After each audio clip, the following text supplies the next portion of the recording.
One of the first things we do as we get clubs to look at their physical space and how can they use the likes of posters to let their members know that this is a club that is open to conversations about mental health, cognizant of developing people and not just players, and can provide signposting to services that are available like the HSE's mental health offerings or through yourmentalhealth.ie. Hello and welcome to HSE Talking Health and Wellbeing podcast, brought to you by HSE Health and Wellbeing. My name is Fergal Fox, and today I'm talking to Colin Regan, Community and Health Manager with the GAA and the leading force in the rollout of the Healthy Club programme. Colin, you're very welcome, and thanks for coming on today.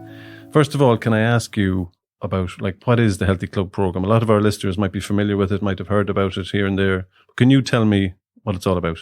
Great to be here, Fergal. The Healthy Club programme is the GAA's flagship health promotion programme. And I suppose our elevator pitch is that it's an aim to turn our clubs into hubs for health in the community. Not just for the playing population, but for the wider membership of the club.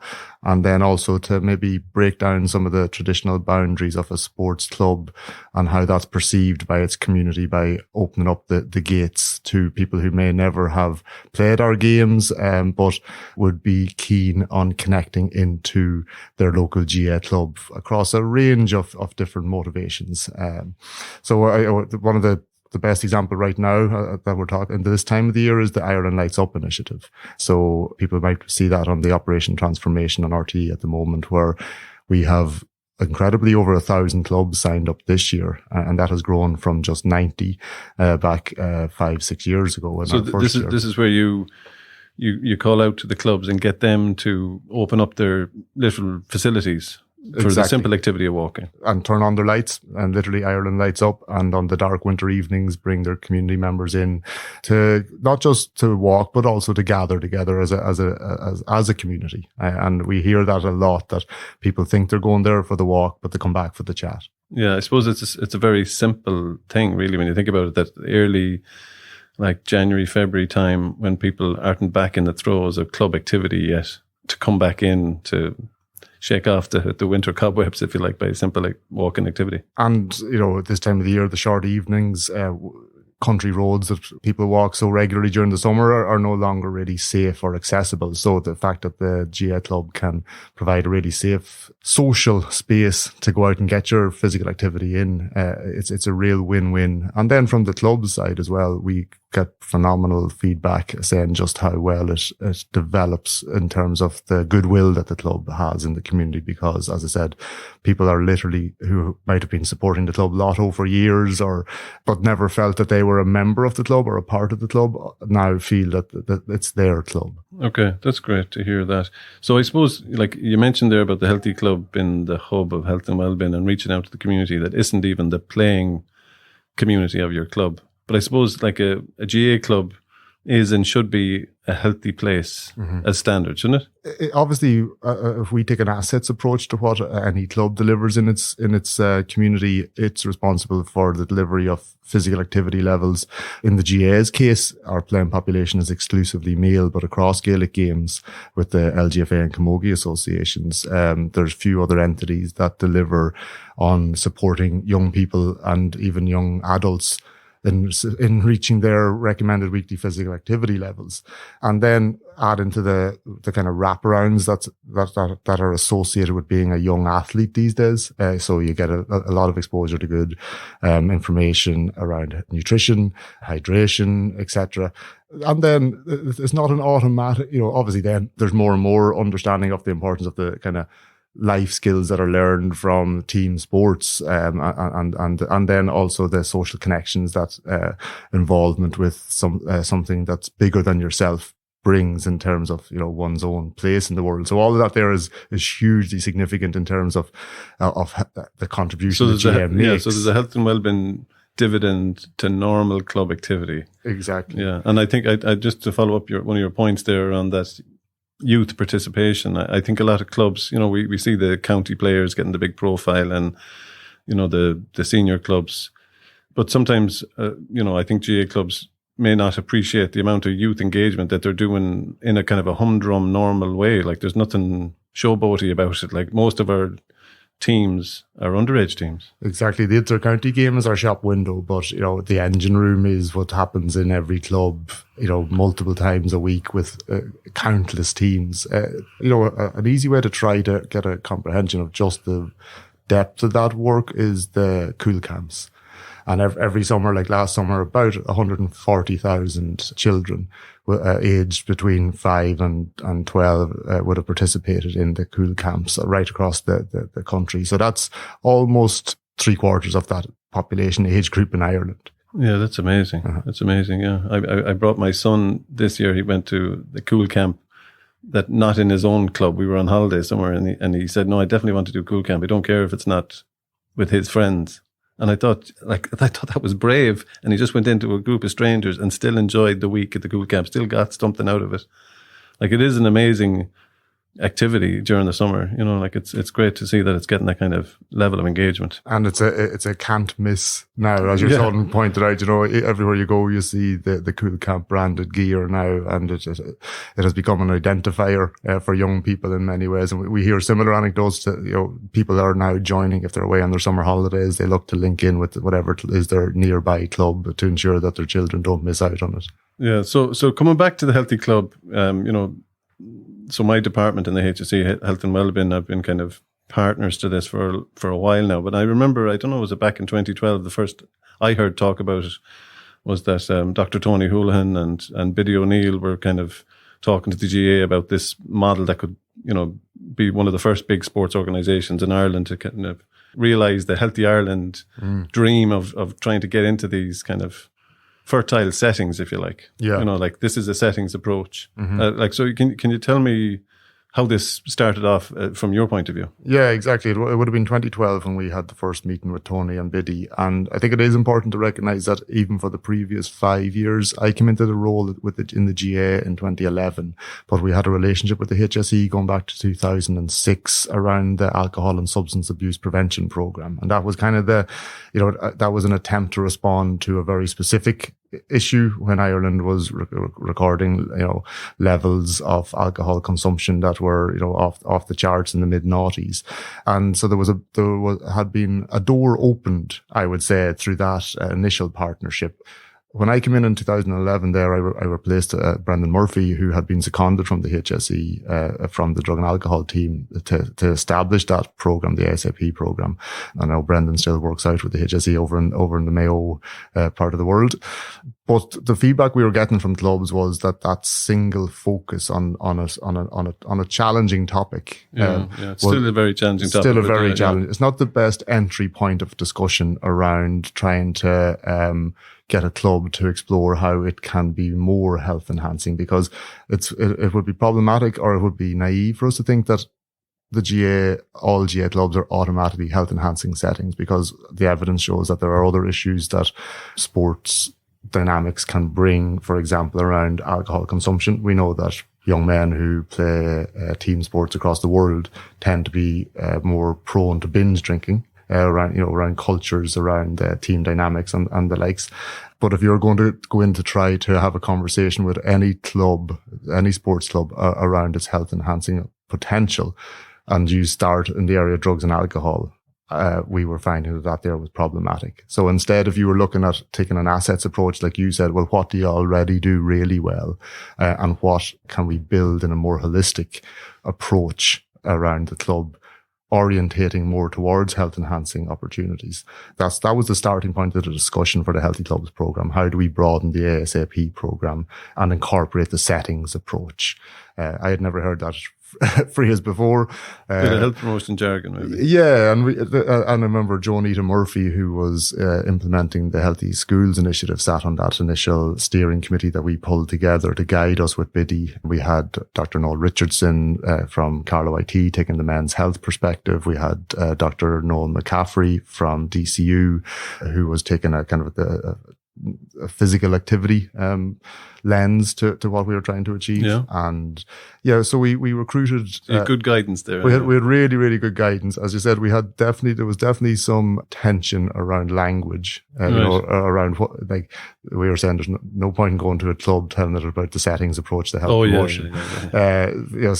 So we had to GAA's health promotion in some ways. And in fact, that, the literature now really backs up the need to be cognizant of the setting, the vernacular of the setting in which you're trying to introduce health. Last thing you want to do is create more space between them, to bring them in. Exactly. And we've worked on many campaigns since. We've worked really well with a lot of colleagues across the HSE on smoking cessation and harm reduction, alcohol consumption, and use the vernacular of the GAA to tweak some existing HSE campaigns, and also in the area of mental health as well with the Little Things campaign. But I digress a little. Yeah, so essentially at the start back in 2012, we recruited 16 clubs, 4 from each province. And during that expression of interest, we also got 2 clubs that were already doing more than we could ever have imagined any GAA club could possibly have been doing. And that was St Finbarr's club down in Cork. They always ask for their full title. It is the St Finbarr's National Football and Hurling Club, and the St Peter's Club up in Warrenpoint, County Down. And that was because they had health promotion professionals who were also volunteers. Oh, right. So they were away.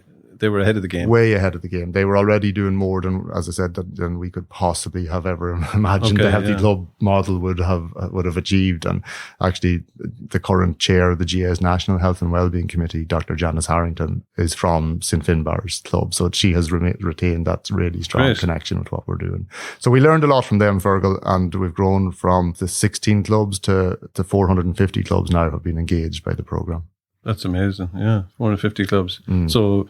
So that's a very significant growth, but it's all dependent on that kind of capacity building of volunteers, or trying to get them up to a level where they kind of understand a framework that they can bring back to their club, to pull in the local supports or activate what you call the non-playing community, or even the people that are kind of allies to the club, but they're not given an ask, they're not given an offer all the time, a tangible thing.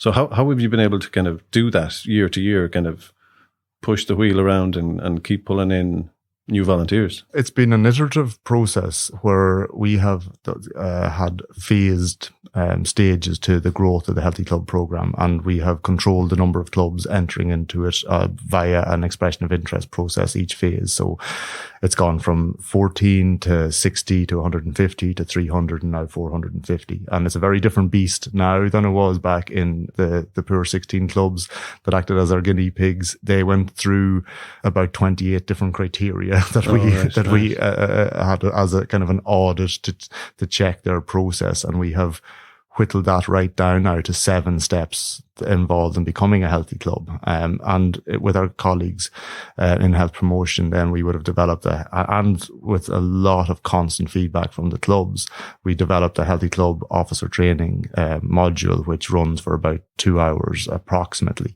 which is the foundation, touching up for the volunteers that are putting their hands up saying, yeah, I want to be involved in this. So we were then outlining, well, here's the process that is involved, and where that has evolved to today, the 7 steps. So essentially a club sends us an expression of interest. We're kind of reaching the stage now where we expect that we're exploring an open access, removing the limitation on the number of clubs from 2024 on. So how many clubs have the GAA? There's 1,616 clubs on the island of Ireland. So that's every nook and cranny. Every community pretty much will have access to a GAA club. And then obviously there's a number of other additional Camogie and LGFA clubs, and the Healthy Club is open access to all across the 3 associations.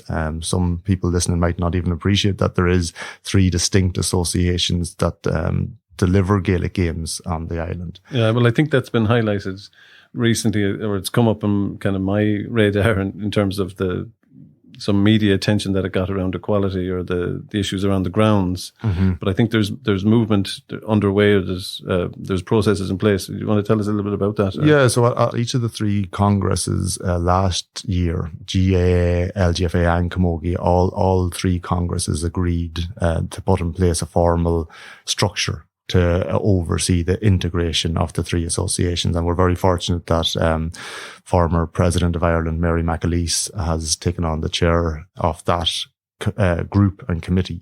It's a lot of history there to meld in together, isn't there? There is. There's history going right back to the codification of sport generally in the late 1800s. And that is why the GAA is an exclusively male playing sporting organisation, because that's all that was established back then. We had camogie come on in the early 1900s, and LGFA is a relatively young sport, one of the fastest growing in Europe, ladies Gaelic football.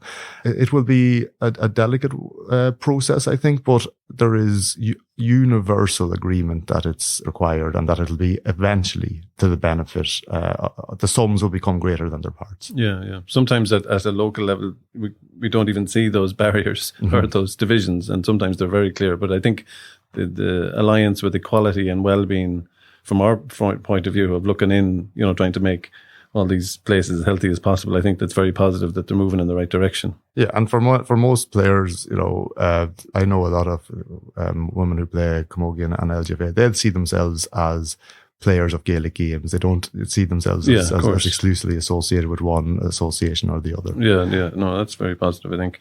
So coming back to the things that happen in these healthy clubs, can you give us some examples of when these volunteers do their bit of training and they go back to their clubs and they say, look, I've got this training now, we want to become a healthy club. What kind of issues or priorities are they naming that they think they can activate on, or they do activate on?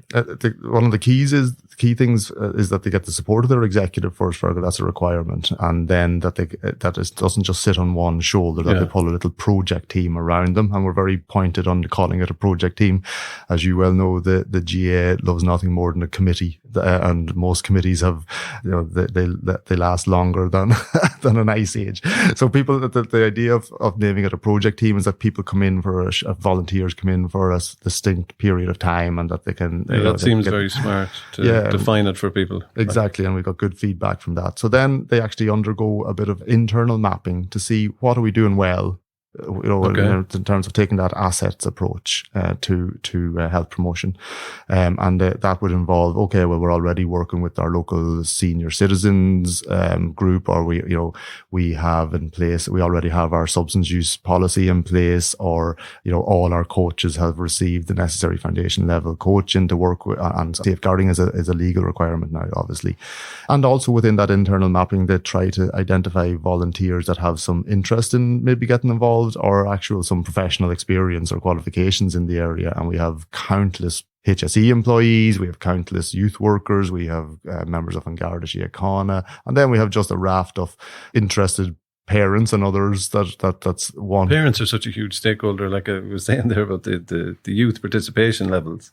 And then you think like all those kids belong to somebody, and you have these parents and carers, really having a huge vested interest in the club. So you're getting participation from them on the healthy clubs as well. The healthy clubs has provided a new pathway for volunteers, and really interesting, particularly for first-time female volunteers into the GAA club. And as you said, it's often because the female of the species tends to be maybe more orientated towards the health and well-being agenda. And they tend to be the guardians not just of their own health, but of their primary guardians of their children's health, and often the men's health in their lives as well. So, on which we're trying to address, obviously. But so from our own data, we see that about 67% of our healthy club officers are female, and that's a flip on the traditional officer gender split in the GAA. Nice. Generally the officer breakdown in the GAA is about 60-40 male female, or even 65-35 male female. So we're reversing that trend in the healthy club program. You're fulfilling an equality agenda in your processes. Exactly, and we're benefiting enormously from it. The association. So you're bringing a completely different viewpoint in, really. Like these people are may not be the traditional former player or former coach or whatever. That's very interesting. And now we're looking at they're moving in some cases, and we're trying to ensure that we are laying these pathways down, that they can also move on from the Healthy Club program into other leadership roles in their club, into their executive, and into coaching as well. And one really good example of that is the likes of you asked me what kind of initiatives are they rolling out. Gaelic for Mothers and Others, a lot of people will be familiar, is the LGFA's social game, recreational game for people who have never played ladies football before, or are maybe returning to it after a number of years, or have retired from the competitive structures. And a raft. This is a hugely popular area for healthy clubs to start up, and we see a lot of those women who come along to participate as players in that, going on then to get their foundation level coaching and maybe start giving back then as coaches in with so it's clearly like teams. A type of induction. Yeah, exactly. Yeah, and we're thankfully now we've introduced a Gaelic for Dads and Lads program. Oh yeah, I was interested to hear about that from the.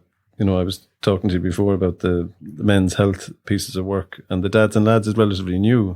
I'd heard about the Mothers and Others, and I had some experience of people giving me positive feedback about their engagement with it. But the Dads and Lads was a new concept to me. I didn't know about it. So so a lot of the healthy clubs would have said, well, look at the Mothers and Others is taking off like wildfire. What are we doing for the lads? And I suppose five-a-side soccer probably tended to sweep up a lot of that, but we noticed that clubs themselves were starting to introduce little social football and hurling offerings. So we said, okay, let's try to put a little bit more structure around that. So over the last 2 years now, we have almost 150 teams signed up to the Dads and Lads, and it's targeting the same population group, never was, and the has-beens, and a lot of new entry people as well, a lot of internationals who have come along to try out football and hurling. So we've had a couple of great two brilliant National Blitz sessions out in the National Games Development Centre in Abbottstown, and we'll be rolling out provincial blitzes for the Dads and Lads in 2023 as well. That's a great win. You mentioned there or you kind of alluded to the new communities that are out there now in our across those 1,600 clubs that you named there. That's a big number. So you're obviously trying to reach into those non-traditional Gaelic families or families that are new to Ireland. Absolutely. If we don't, we'll be left behind, and we'll also be failing to live up to our own manifesto of where we all belong. That is what the GAA, that is the call to action that we have charged ourselves with. So Ger McTavish is our National Diversity and Inclusion Officer, and we have a National GAA for All committee that actually links very closely with our health and wellbeing structures to make sure that we are trying to engage with that audience. We're very lucky.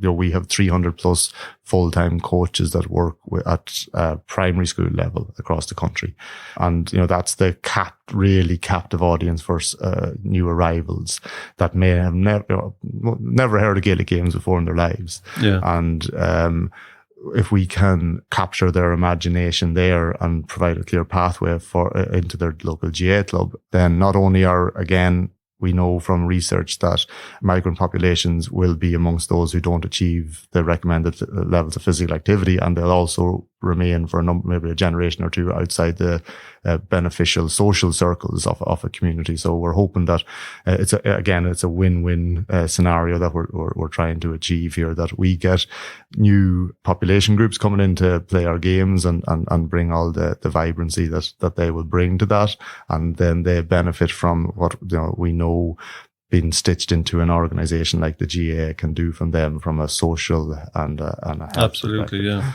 Yeah, no, I think it's fantastic, and from my own experience, I know that it's a lot easier said than done. Trying to pull in Brazilian young lads and Syrian young lads and other countries. Like, the big challenge for me is that you're talking to the GAA understanding of the mother and father just isn't there. Maybe the appreciation of how central this thing could be, or how have a community support or alliance is. It's hard to sell that message, when you're not even speaking the same language. So I think there is, I think you're right. If we can get into the schools, basic understanding, some of the basic skills that you feel welcome on at training or, on the pitch. But I think it is going to be a struggle. It is. And I think it's really important to recognize that, for a lot of migrant populations coming in, soccer is the international sport and language, and that's great. personally, I think as long as they're engaging with some sport, that's the number one priority. Obviously, in Gaelic games, we'd love them to play our games. Sometimes I find within the GAA, our greatest strengths can be our greatest weaknesses.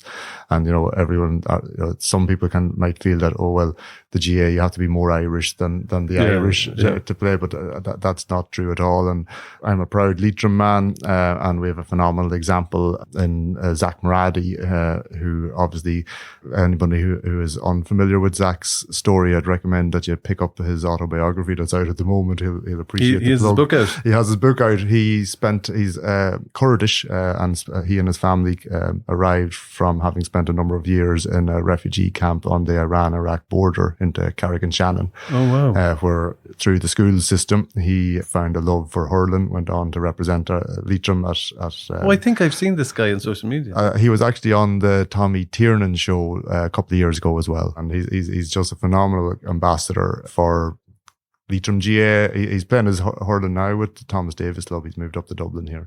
I suppose what we're learning is no more than the recent drive to get more women involved in sport, the Can't See, Can't Be campaign. Yes, absolutely, Again, we need to have people like Zach front and centre, and like we have countless examples now going way back to Sean O'Halpin and Satanta, his brothers, and the more that we can show the change in face of the GAA, I think the more welcoming it can be to others. Yeah. Exactly. Yeah, no, I absolutely agree.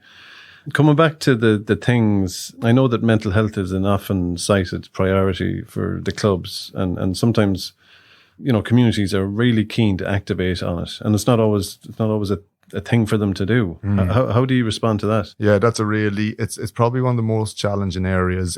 So one of the first things we get the clubs to, I suppose, look at their physical space and how can they use the likes of posters to let their members know that this is a club that is open to conversations about mental health, cognizant of developing people and not just players, and can provide signposting to services that are available, like the HSE's mental health offerings or through yourmentalhealth.ie, for example.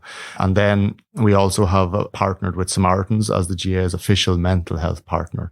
And we are continuously signposting to their 116 123 helpline to ensure that if people want a little access to a talk service, then that they know that that's available 24/7, 365 days a year. That's so important, isn't it? It's so important. And then at the next level, then clubs are still very keen to, is there something we can roll out? Is there something that we can deliver? So like we work with clubs, and even now through a new accreditation process within the Healthy Club program, it used to just be you were a healthy club or you weren't. And for the first time this year, we've introduced, you can be a healthy club, a silver or a gold healthy club, for those who have been in the program for some time and want to strive on. So as part of that, at the higher level accreditations, you now need to make safe talk training available within your very club. Good. Yeah, suicide prevention training. So we have a number of allies. You mentioned a lot of community agencies, but the HSE National Office for Suicide Prevention have been an ongoing ally for the Healthy Club, or trying to embed the mental health approach to the club structures. So they've been important to you. Absolutely. Really, I think in one of the most significant developments in my time in this here role, I feel, has been the creation of that critical incident response resource and plan for the GAA, because the GAA is such a hub within a community. When tragedy, whatever nature that may bring, be it a suspected suicide or death in a road traffic collision, or even in the last 12 months, we've had obviously some very high profile cases of incidents in matches, where unfortunately we had the loss of 2 lives on the playing fields last year. So those are traumatic experiences, and if the correct scaffolding can be put in place to support a community through that process, you are limiting the likelihood of lasting impact as a result of that trauma, or for those who do need additional help to get them through that time. To be able to process the trauma. Precisely, and make sure that the volunteers and leaders that are guiding a club through that time aren't overwhelmed themselves. So I just want to go back to the volunteerism and the process that we started out on. We can go into so many tangents with this conversation, but you mentioned that the Healthy Club volunteers have to get the endorsement from their club executive, engage with national, do the bit of training, then come back and I guess consult on who, what, where, when, why. Yeah, exactly. So they do that internal mapping first, as I said, and potentially identify what they're doing well, take that assets approach, and maybe identify other volunteers that might put their shoulder to the wheel with the Healthy Club team. And then they look outwards and talk to their membership and actually even the wider community in terms of some form of consultation around what they think, what areas they would like to see the club focus on. And we've kind of over the last 10 plus years, we've been able to categorize them, and the most common areas that a Healthy Club will work on will be physical activity for non-playing members, and we spoke about the Ireland Nights Up earlier, but there's walking groups, couch to 5Ks, etc., yoga classes, Pilates, you name it. There will be diversity and inclusion has really grown over the last 5 years, and the likes of what we call all-star programs, where clubs make games and training opportunities available for persons with additional needs, which is great. We're so pleased to see that inclusive approach being taken where we all belong. Where we all belong, again, exactly. Healthy eating I touched on already. We've spoken about mental health, and we do call that mental fitness within the Healthy Club program. Gambling, drug and alcohol education remains an area of interest, and increasingly so over the last number of years. And I think that's probably reflective of the data that shows the increased usage in Ireland of the likes of cocaine and MDMA. And across Europe, that tends to be within a male population and primarily 18 to 35-year-olds. And obviously that maps right across our adult playing population. So that would explain why I would think there's that level of interest there. And some of your colleagues listening, maybe smoking cessation has become hugely popular, and we have about half of clubs in the Healthy Club program have become smoke-free campuses as a result of their involvement in the program, and we stitch in with the HSE smoking cessation teams. I saw that actually, that you're encouraging clubs to come smoke and vape free. Is that added vape element is really important for us as well. But that to build on that culture of denormalization of smoking, and to call that out, we're a healthy place. Exactly. That's just another way we're a healthy place. Exactly. And then we have a couple of initiatives that speak specifically to youth leadership, the Dermot Early Youth Leadership and the Future Leaders Program. And then we have a kind of a catch-all category, community development. And that's a lot about creating partnerships at community level with other entities and agencies, be it the local old age group, or, it might be the local sports partnership, or it might be just a charity that works in the area, or a really common area under that as well, as working with older members of the community. And I think that really came to the fore during the pandemic, obviously, and the lockdowns. And I think the GAA really demonstrated its value as a community organisation beyond a sporting organisation, because when the games stopped, our volunteers didn't. And, and they had a clear thing to do. They had a very, it was a lot of the healthy clubs that initiated that, because they had the structures in place, and they had been working. And they weren't strangers to their older community. Exactly. So by May 2020, the first lockdown, we had 20,000 GAA volunteers delivering groceries to almost 30,000 people who were forced to socially isolate or geographically isolate. And, that is just a phenomenal. And you saw achievement. A big difference in your Healthy Club potential in delivering that. They had everything in place and they had that thinking done already. Exactly. And often, as you said, a lot of the connections already made, like even the Scottstown Club up in Monaghan, as part of their Healthy Club journey, years before we ever heard the word pandemic became part of our daily lives. They had the Lekela program, where they were doing exactly that anyway. They were visiting, they identified all the older members of their community that were living alone, and as part of the Céile tradition, which is, some people might call it rambling, but up that neck of the woods is called the Céile, where you'd visit into someone's house and have a cup of tea and a chat. So they were doing that as part of the Healthy Club program for years before the pandemic. I think the pandemic taught us so much more about that soft social contact that we don't really appreciate. And, wherever we get it, it might be at the school gate or at the GAA club but that when that was gone, it was like, oh, what's wrong? That was one of the first things when underage training went back. I remember standing beside the train and enjoying the chat I was having with other parents, and I just had to kind of catch myself. Okay, why is this so enjoyable? It's just we hadn't done it for months and months and months. Exactly, small talk wasn't so small anymore. Exactly, yeah. And then when you think of that there was so much talk about that older population, their anxiety levels were probably higher than everyone else's because they were afraid for their lives. Well, we were telling them they were vulnerable. Yes, and Professor Roseanne Kenny, who's the lead researcher on the TILDA, the longitudinal study of aging in Trinity College. Again, pre-pandemic, we were working with TILDA to host large events at county level. We have a health and wellbeing structure that cascades from the Healthy Club program at community level, grassroots level, up to 32 county health and wellbeing committees, 4 provincial, and then a national one. And we worked with 8, I think it was, of our county health and wellbeing committees to organise events where Roseanne and her team would come out and actually deliver the findings of the TILDA programme to the people that it mattered to most. Wow, yeah. And we would have like 150. Literal stakeholder engagement. Literal. And Roseanne was so grateful of that. She's the daughter of an All-Ireland winner from Mayo herself. So few of them. So few of them. And she had the medal around her neck at every one of those. Dr. Billy Kenny was her father, who emigrated to Canada and made a real name for himself as a medic over there. But so, yeah, we were able to put on these events where TILDA were able to deliver the important findings of their work to their exact target audience of older people in the community that came in their droves. Actually, there were 150 people turning up for those events around Longford, Donegal, Kerry. We focused on the Western Seaboard at that time.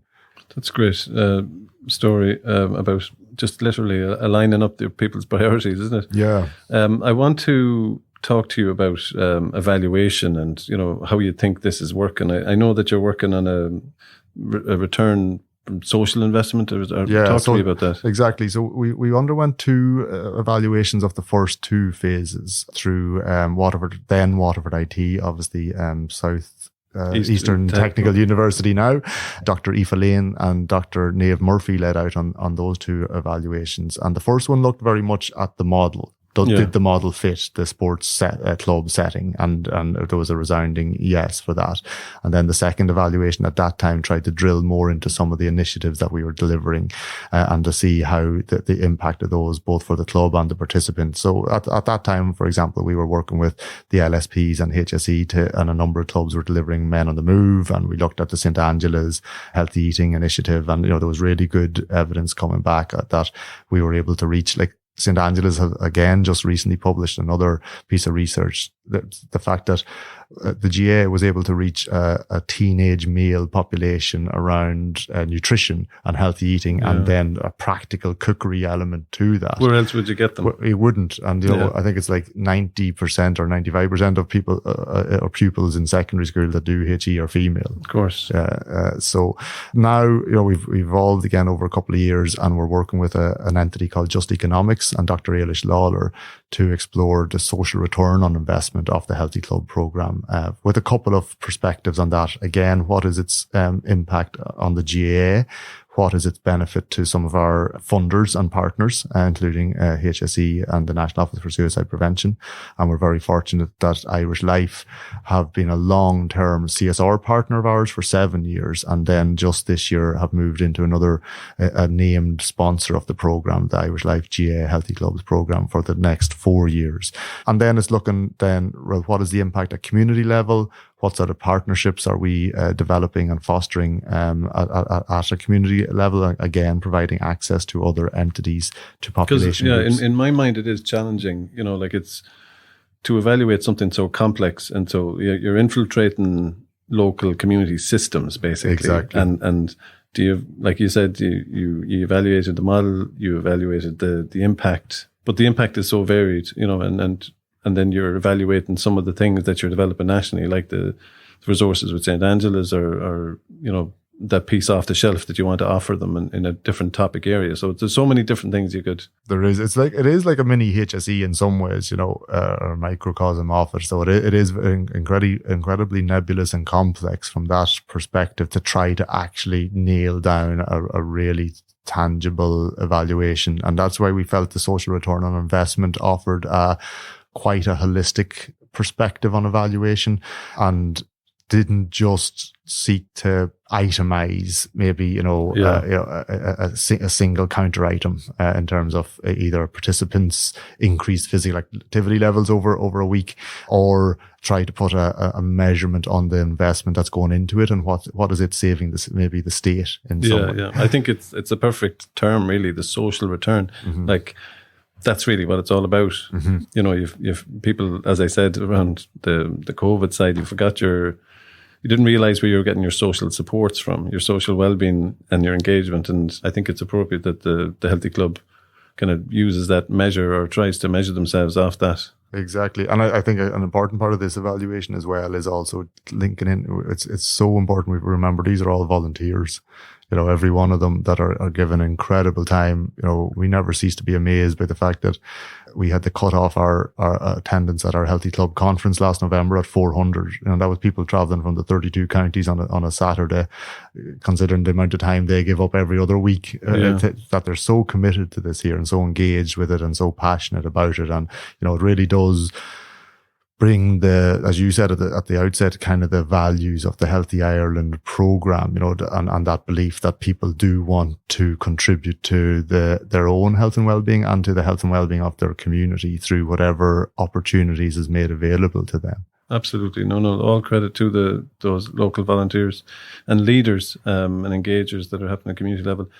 So, Colin, we're going to have to leave it there. I really appreciate you taking the time to speak to us today. Like, we could have talked for a lot longer because there's so many different strands there that we could talk more about. But I think it's great that we finished on that point that you made around the social return and the emphasis on the volunteers and giving thanks and appreciation to those volunteers. So where should people go if they want to find out more? If they visit GAA.ie/community, they'll find out all about the Healthy Club program there and some of the wider work of the Community and Health Department as well. Great. Thanks again, Colin. And I'd like to thank everybody for listening and hope you'll join us again on the next episode.